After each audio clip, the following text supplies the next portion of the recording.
Welcome to Varsity. It's the playoffs, Scott. Joined by Scott Wright, I am Bob Przybylo. And before we talk about the playoffs, first we'll look back at Week 10. We'll give you our locks of the week, and of course, let you guys know where you can find us in the opening week of the playoffs. Scott, let's start in Week 10. What stood out to you?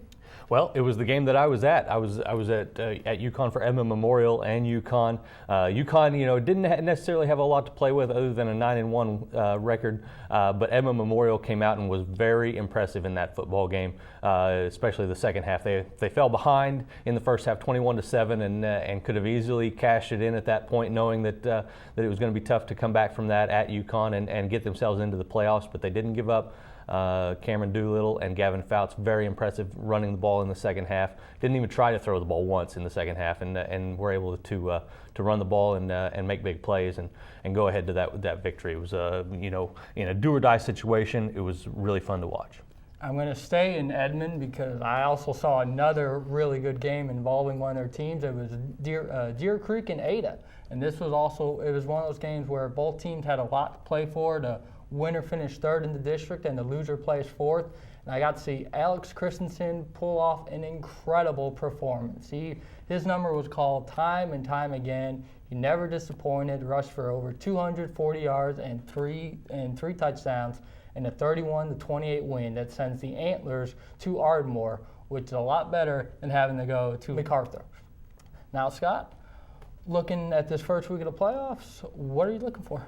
There's a really interesting game that's a 1 versus 4 matchup, but could be a little bit scary. The Douglas Trojans, the district champions, are hosting Elk City, a team that throws the ball around a lot. Will Davis, a very talented quarterback, completing nearly 70% of his passes, has over 200 completions for the year. Not a lot of quarterbacks have done that through 10 games. So, I don't think Douglas has seen a team that throws the ball that way. I also don't think that Elk City has seen a team that plays in the trenches the way that the Trojans do. Alliston Cobb got some history on the line, a chance to become the all-time leading rusher for a single season at Douglas High School, which is a pretty impressive feat. A lot of good running backs come through Douglas. That should be a really good game to watch. I'm looking at Norman at Owasso. This is the third out of the last 4 weeks where Norman's making a long trip east.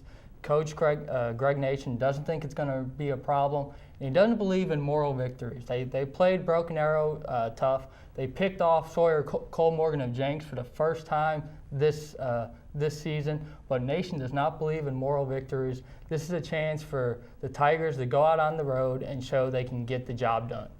Scott, what is your lock of the week? That's it right there. I think the fact that typically I go against the team that's making the long road trip, but I like Norman this week because I think that they're used to it. When you've done it so often in such a short span of time, your body's a little bit more accustomed to sitting on a bus for a long time. So I think that's going to help them. I think that they're going to be able to go on the road and win at Owasso this week.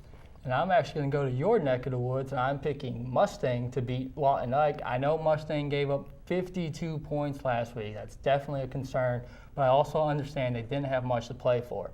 With Lawton Ike, running back Lewis Durant is a real special talent.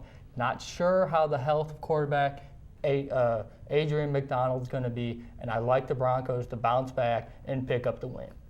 And finally, Scott, where can we find you this week?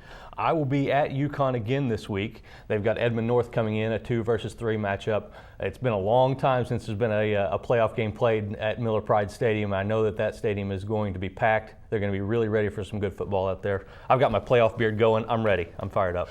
And who says the playoffs start Friday? On Thursday, I'll be at Cameron Stadium in Lawton for Memorial and Lawton. And then on Friday, you can catch me at Carl Albert and Duncan. Well, Scott, we appreciate you joining us. That's all the time we have for this week. But you can check us out every day at newsok.com/varsity for the best high school coverage anywhere.